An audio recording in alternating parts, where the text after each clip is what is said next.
Sanibonani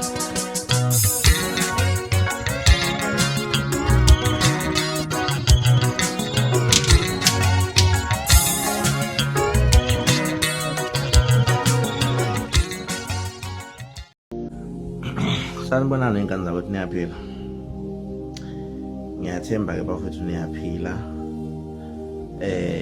Bese ngeke ngayenza ke le video engizoyenza njengamanje, kwasho ukuthi i-sound yala kade ngikhona ibi very high, so ngayizwa ukuthi izosuke bese disturba abanye abantu abanenkinga yokulalela bagcine bengasezwe ukuthi kahle kahle ngithini.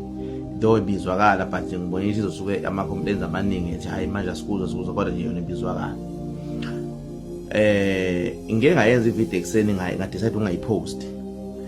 Ngaphinda futhi ngayenza njengoba manje enye ngisho, ngaphinde futhi nayo ngayiposta ngayibeka kuma draft. Mayelana nalento bafethu eniyenza lapha yokuthela abantu ngamanzi. Lento sizoyikhuluma nje lokho ngicabanga ukuthi siyedlala. Ngizoyifunda le article injengoba inje.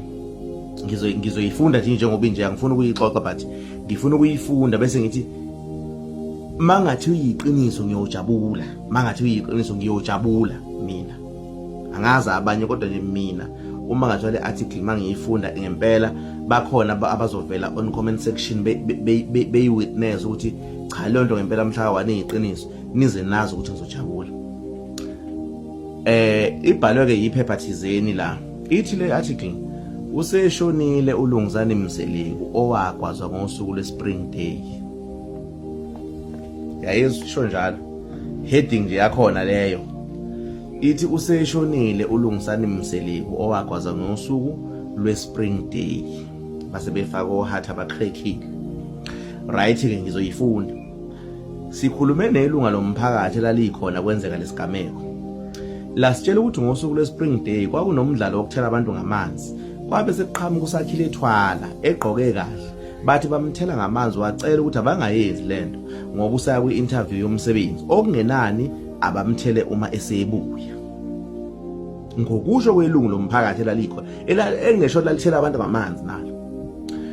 Babeka phansi amabhakede kodwa umufi uLunguzane Mseleku, uLunguzane uye lo. Babeka phansi amabhakede kodwa umufi uLunguzane Mseleku wabonakala ethatha amabhakede wathela usakhile ngamanzi wamanzi te wathi ngeke sizwe ngawe kuyadlalwa la, ungazoba serious. Kuthe kusenjalo wajika usakhile wabuyela kubo, kwaphela isikhashana esincane wabonakala ebuya wafika waqonda ngqo kuLunguzane wamgwaza amanxeba u7. Good boy, wamgwaza amanxeba u7. Nizomane nithi nginenhliziyo embi. Wamgwaza amanxeba u7. Umphakathi uthe uyazama ukumshaya wabaleka kodwa ugcine ezinikele emaphoyiseni. Uyenza ukuthi lokuphapha kwenu sekukhosta ingane yomuntu impilo yayo.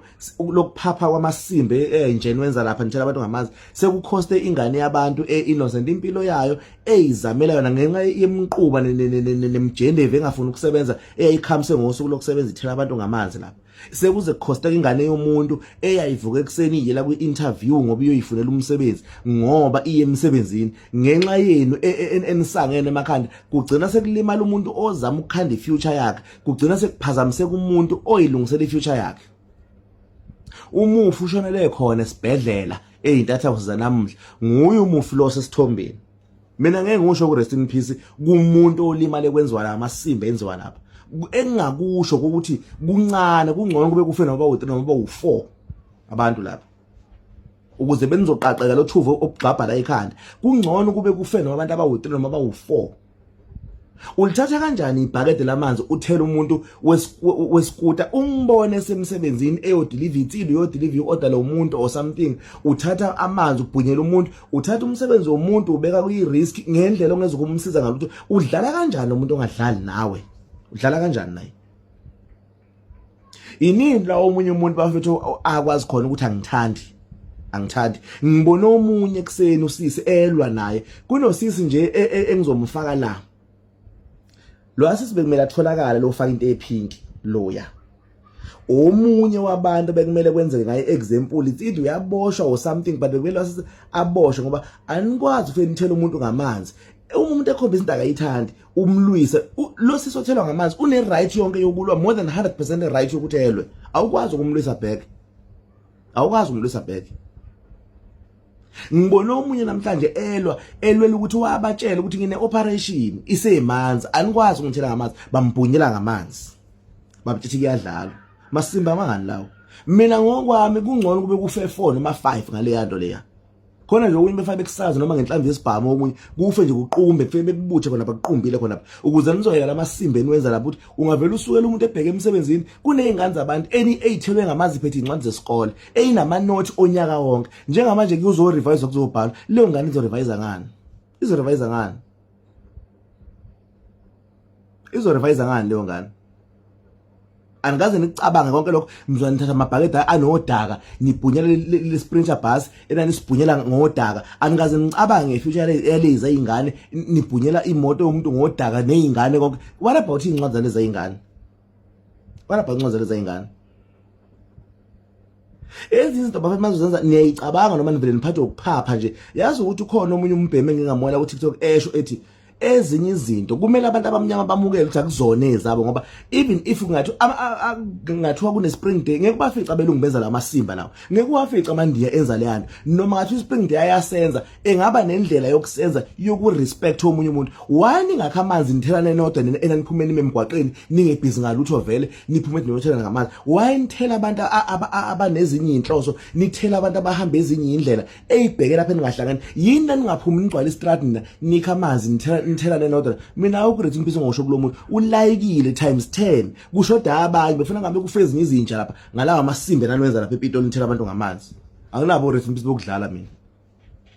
Nina nijwayela nje abantu kabi ngoba akekho umuntu ongasukela umuntu ongemngani wakhe adlale naye. Udlale naye ngendlela ongeke wena wavuma ukuthi udlale nawe ngayo ngolunye usuku. Bese nikhuluma amasimba athi kuyadlala udoda into ecaswa ngale yanto ayenziwa zingane ezincane yenziwa ogondo liyabogoga abadala bemjende namakhehla amadala angafuni ukuyosebenza nisuka umthela kanjani ngamanzi umuntu ongaphile ekhanda omazi kahle kamhlophe ukuthi akanayo impahla yokushintsha angeke azashintshe njengoba umbhunyela ngamanzi lokho agqokile umbhunyela ngamanzi ku4 ntambama uyolala vele emanzi ku right lokho yena into right leyo. Usineke ubhunyela umuntu ongaphile ekhanda ngamanzi qede lapho usineke nikubona ku right lokho nife kancane mina nginitshela even kwa family yakhe le video ngisho bengayibona ngiyafisa beyibone mina nje ngingedwa le yanto angaza akhona nokwedelela le yanto bethi isihluku songahloniphi songamhloniphi omunye umuntu leza izingane kuyoba kancane kuthiwa umuntu omdala ziyamhlonipha ngoba zazi ukuthi umuntu omdala nje ngathi uthini uyaxhashaza umbhunyela ngamanzi ngisho ngakhombisa kathanda uyaqhubeka umbhunyela umtshethu engazozenza ngcono umuntu omdala kuzo. Anginawo resemphiso okudlala mina anginawo nje into right futhi ngalento akuyona ingane encane leshonile umuntu omdala bekumele abe usemsebenzini kwayena lo kodwa ubhizi uhubhana nabantu ngamabhakede amanzi ubhunyela abantu ngodaka emgwaqeni. Uyanitshela umuntu lento ngeke ngayisho ngathi kunabantu enizoba cost imisebenzi yabo ngale yana kunabantu enibakhosta amabhizinisi lapha nithethe abantu beyidayisela nibhunyele istock esomuntu esidayisa nisibhunyele ngamanzi edayisa umuntu nasuka lapho naye shopping center lapha naye ubhunyela amaPakistan ngaba amaPakistan abeni nawubhunyela izitolo zawo ngamanzi. Nibiza ngomdlalo wonke la masimba la umdlalo wonke lo doti lawo yini ngaqala ngemakini sanibona nithatha amabhakede amanzi nibhunyela yonke ifurniture yasemakini nibhunyela noto nibhunyela amasaka empupho agcwele emakini yini ngaqala ngemakini nabhunyela yonke into ekhona ngamanzi ukuze sibone ukuthi lento lempela niyayenza yini niphume niyoxhaphaza abantu ngaphandle engabe siqale kini sanibona nibhunyela izinto zakini ngamanzi konke ukudla enilidlayo nikuthela ngamanzi nokungathelwa nikuthele ngamanzi bese niyaphuma ke niyodlala ispring day emgwaqeni sesibonile ukuthi niyakwazi ukwenza emakini. Athi ngiyabona ngijwayela ngoba nijwayela abantu kabi bese nijali mase nifile fana kusibhalwe Rest in Peace awunawo Rest in Peace okusangana mina ulayikile lo kushoda abanye kusafuneka nalo ufuna khokhe lo